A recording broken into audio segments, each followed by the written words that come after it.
Always. If you don't respond to me, I assume you're dead.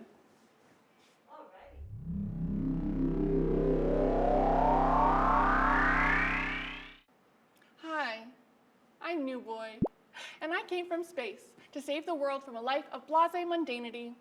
You're welcome. I'm a trans non-binary alien, and I use they, them pronouns. Please and thank you, please. I'm so scared every day of getting COVID. I have generalized anxiety disorder, so I mean that doesn't help when it comes to like trying not to be anxious about COVID.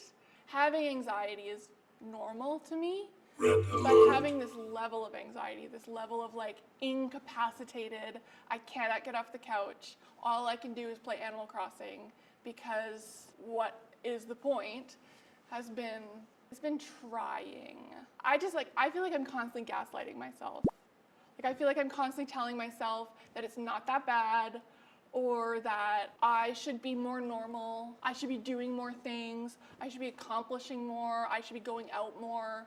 But here's the thing, I was 20 and I was in second year university and I got the flu, Influenza B, and I went to the ICU for 7 weeks. And I ended up in the hospital for 3 months from the flu.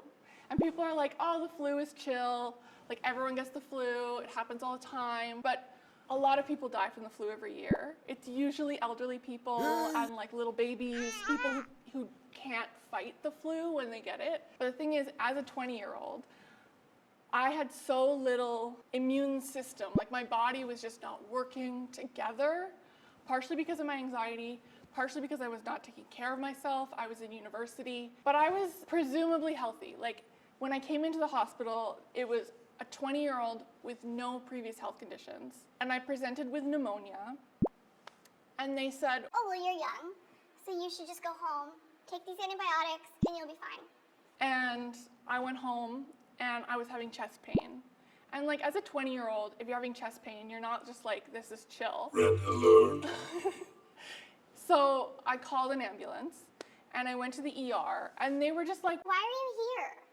You're 20, you're fine. And they tried to send me home. Well, they did send me home. And by the time I left the ER that afternoon, I couldn't walk. And my friends picked me up. They literally like dragged me into this car. They dropped me off in my apartment, laid me down on my bed, until luckily, thank all of the powers, my mother arrived. My mother lives in Naramata. She does not live in Edmonton. My mother found out that I was maybe going to get admitted to the hospital because I had pneumonia, and she booked a flight. And if she had not done that, I'd be dead. For real, for sure, that's it. I'd be in my apartment, just let the light, like, finally. My mother saved my life. She arrived and found me just like on my bed in this apartment, surrounded by like tissues and a bowl that I had used as my bedpan. And she was like, cool, so we're going back to the hospital? and I was like, no, no, no. They said no. They said no. They said I'm fine. I should just stay here. I got to get better. My mom wakes up. I'm blue up to my wrists. And I was like pretty much out of it. So my mom calls the ambulance again, and we go back to the hospital. We go back to the ER. They take me straight into the trauma unit. We don't pass go, we don't collect $200, we go straight to the trauma unit. It is literally an episode of ER, but no George Clooney. Hate to lose you in the ER, you know. And they bring the doctor who sent me home into the room. And this one doctor says to them, Did you send them home? and the doctor's like, Yeah? and they're like, Why did you send them home? and they're like, Well, they seemed fine. and they're like, Do they look fine? and I'm laying there, and they're literally, at this moment, this doctor's watching me, they're cutting off my underwear so that they can insert a central line into my crotch. A central line so that they can start giving me fluids, and also so that they can start dialysis, because by this point, my kidneys had failed. So what had happened was they sent me home, and I had pneumonia. My body couldn't fight off what was going on. So I got so dehydrated that I went into something called rhabdomyolysis. So the muscles in my legs started eating themselves. And when they do that, they release an enzyme called CK. And the CK blocked my kidneys. So my kidneys failed. And then when my kidneys failed, the rest of my body was like, ah! So I remember about like maybe 2 hours in the trauma ward. I remember them covering me in a blanket, like an electric blanket, called a bear hugger. And it's spelled B-E-H-R, I believe, because it's named after the person Bear who made it. But it also has little bears on it. Because they're for children. Because children normally get that cold. I really wish I had been a child when I was in the hospital though, because man, the stollery, like the children's ward, they have Xboxes in there. They got toys. No, I was in the adult wing. I had a 90-year-old roommate named Rose.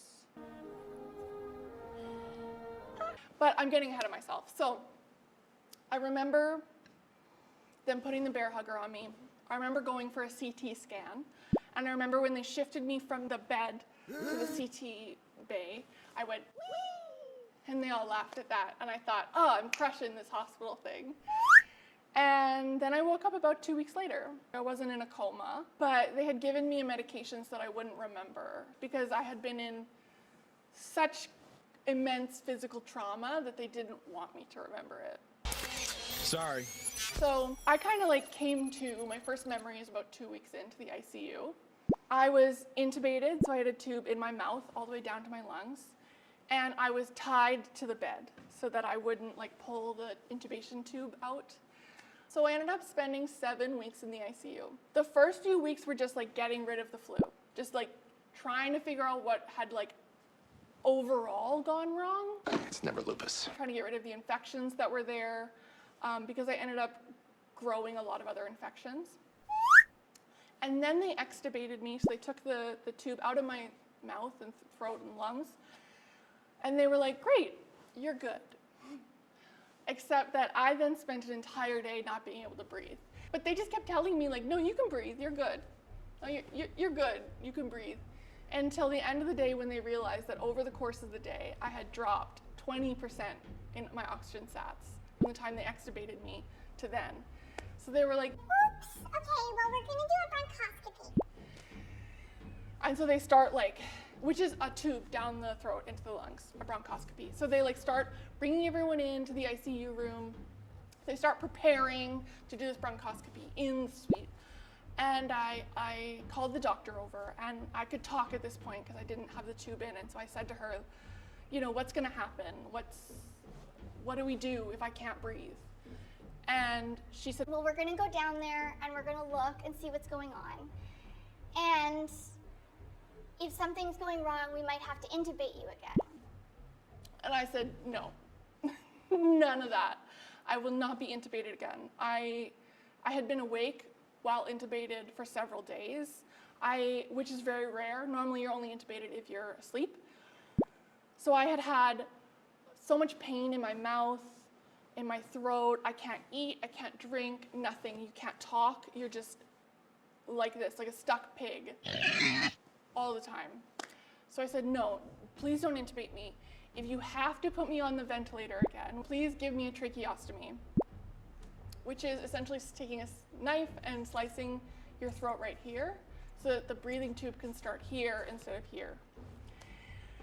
And so I woke up with a tracheostomy. They said that they had gone down during the bronch and they had found Aspergillosis, which is a fungus. Everyone has Aspergillus in their lungs, but Aspergillosis is when you grow a lot of this fungus. It's very rare to see in someone who doesn't have either cancer or full-blown AIDS. So they were like, Cool, you're a medical miracle. Can we study you? and I was like, yeah, please. The last half of my stay was just treating this Aspergillus because the flu was gone, the multi-organ failure was better, my kidneys had recovered, I was off dialysis. I was better, but I now was filled with gunk. So I spent a very long time inhaling like toxic waste to kill the fungus, coughing the fungus out. They would take these long snakes down to like suck it out. I'm so sorry. This is so gross. I'm really into it. I love sputum.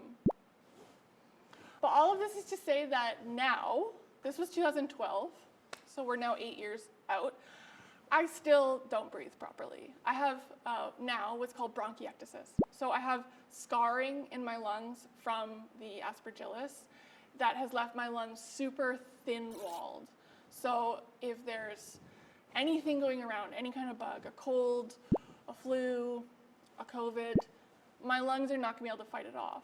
And almost certainly I will end up on a ventilator again if I get it, because my lungs are already at a loss, and they're seeing lung damage in people who are totally healthy. They're seeing long-term lung damage from COVID for people who have just normal lungs going into it. So it makes me anxious. I mean, I've been on a ventilator before. I know what it's like. I know the sound of it, and I don't want that. You could be anyone. You could be a 20-year-old university student and just suddenly get something and end up somewhere you never expected. I can't hike anymore. I can't be around campfires anymore. I can't go for long walks. I can't walk in the winter. I can swim, but I can just kind of float. I can't really do anything of extreme exertion because I don't have any lung capacity. So it's not just, oh, I'll get COVID and then I'll be better. It's, I don't want to get COVID because I don't want to die, but also I don't want anyone else to die. I don't want anyone else to get something like this. I get my flu shot every year so that I never get the flu again, knock wood. That influenza B in 2012 kicked my ass, and I wouldn't wish that on my worst enemy. All of this has made me a hypochondriac. Like anything happens with my body, I'm like, I'm dead, I have cancer, take me, finally.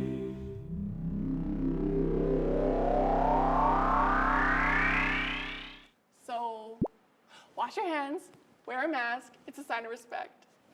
Remember to like and subscribe and comment in the box down below, ha ha ha, words. It's best not to be a loose butthole, and I'm keegling right now, I don't know if you can tell.